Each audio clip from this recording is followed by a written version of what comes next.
Systematic transfer plan क्या चीज़ होती है, कैसे काम करता है एसटीपी म्यूचुअल फंड के अंदर, डिटेल में इस वीडियो में कवर करेंगे। ये वीडियो उनके लिए है जो म्यूचुअल फंड्स के नए इन्वेस्टर्स हैं और उनको जानना है कि म्यूचुअल फंड में किस किस तरह के ऑप्शन होते हैं इन्वेस्टमेंट करने के। सो अंत तक वीडियो में बने रहिएगा, डिटेल में है। वीडियो को लाइक करना और चैनल को सब्सक्राइब करना मत भूलिएगा ताकि आपको मिलती रहे लगातार अच्छी इन्फॉर्मेशन आपसे रिलेटेड। सिस्टमैटिक ट्रांसफ़र प्लान किस तरह से आपकी लाइफ पे काम करता है ये भी बात करूंगा डिटेल में।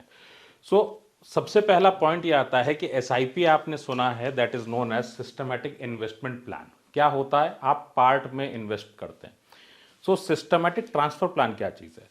मेरे पास हर महीने अपनी एक सेविंग है, मैं उससे एक पैसे का लगातार निवेश करता हूं।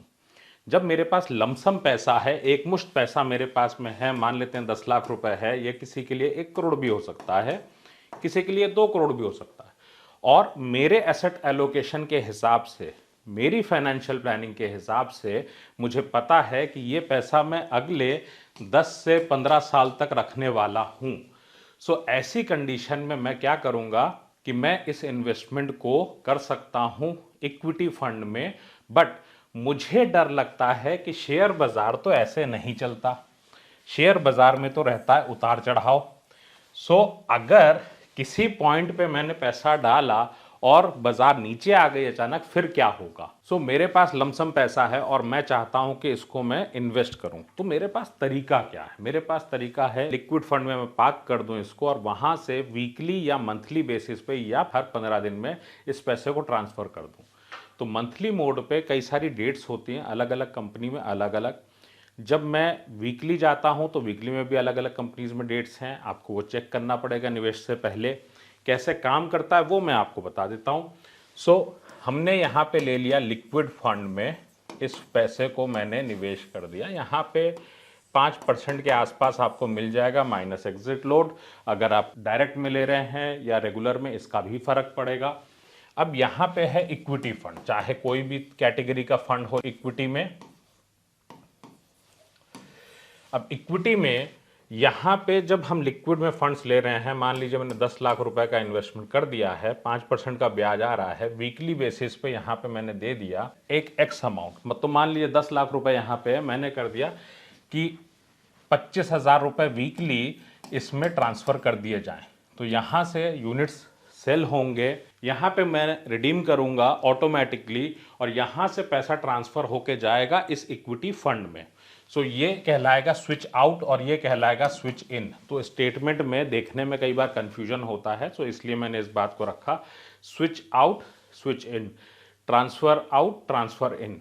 इस तरीके के वर्ड्स स्टेटमेंट में आपको दिखेंगे। मान लीजिए ये 12 महीने का पैसा है, मैं 11 महीने के पैसे के बराबर का पैसा डिस्ट्रीब्यूट कर दूंगा ऑटो मोड पे, और जो बढ़त आएगी ये 5% के हिसाब से, वो बढ़त आखिरी इंस्टॉलमेंट में साथ में चली जाएगी। इस तरीके से क्या होगा, पूरा पैसा मैंने ट्रांसफर कर दिया इक्विटी में over the period of 12 months.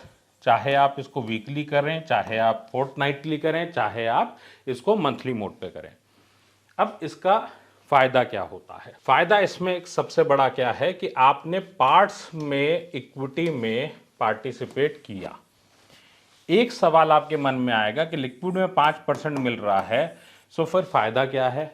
Definitely अगर इक्विटी में आप जा रहे हैं और लिक्विड से जा रहे हैं, तो अगर बैंक में भी आपको सेम अमाउंट मिल रहा है तो आप बैंक से कर लीजिए, ऑटो एफडी कर लीजिए बैंक में और वहां से इस ट्रांसफर को लगा दीजिए, आपके लिए बात बराबर ही है। वहां पे आपको खाली वो मैंडेट आपको बैंक से एसआईपी के फॉर्म में देना पड़ेगा, अलग अलग स्कीम वाइज। इसमें आफ्टर 12 मंथ्स रेगुलरली इन्वेस्ट करने की कोई शर्त नहीं है। म्यूचुअल फंड में क्या होता है, आप यूनिट्स खरीदते हैं, तो यूनिट्स आपके पास में है, इन्हीं यूनिट्स को आप रिटेन कर लेते हैं। आगे आप इन्वेस्टमेंट करें या ना करें, जो भी बाजार में इसमें अक्यूमुलेशन होगा, ग्रोथ आएगी, उसके हिसाब से आपका पैसा ऊपर नीचे होता रहेगा। बट आप अगर इसको कर रहे हैं तो इसका मतलब आपको कहीं ना कहीं एक कंफ्यूजन है कि आपका एसेट एलोकेशन क्या होना चाहिए। भाई आपके पास पैसे हैं, अल्टीमेटली आपकी एक एज है, 30 है, 40 है, 50 है, 60 है, जो भी एज है, भविष्य आपका कैसा है, फाइनेंशियल फ्यूचर क्या है, अल्टीमेटली जो भी पैसा आपके पास में होगा सेविंग्स से ही आप वेल्थ बनाएंगे और उसी से बच्चों के एजुकेशन के पैसे, उनकी सेटलमेंट, उनका मैरिज और आपके रिटायरमेंट के पैसे आएंगे। सो आप निवेश तो कर रहे हैं। अगर आपने इंश्योरेंस में इन्वेस्ट किया है, अगर एफडीज में इन्वेस्ट किया है, तो जान लीजिए इन्फ्लेशन से कम मुझे रिटर्न नहीं चाहिए। अब ओवरऑल फैमिली में क्या हमें सही वेल्थ बनाने में मदद मिल रही है? क्या हमारा एडवाइज़र हमारे लिए काम करता है? आपने किसी से तो पूछा है। इसीलिए मैं कहता हूं, पहले पढ़ाई फिर investment. Start your learning now.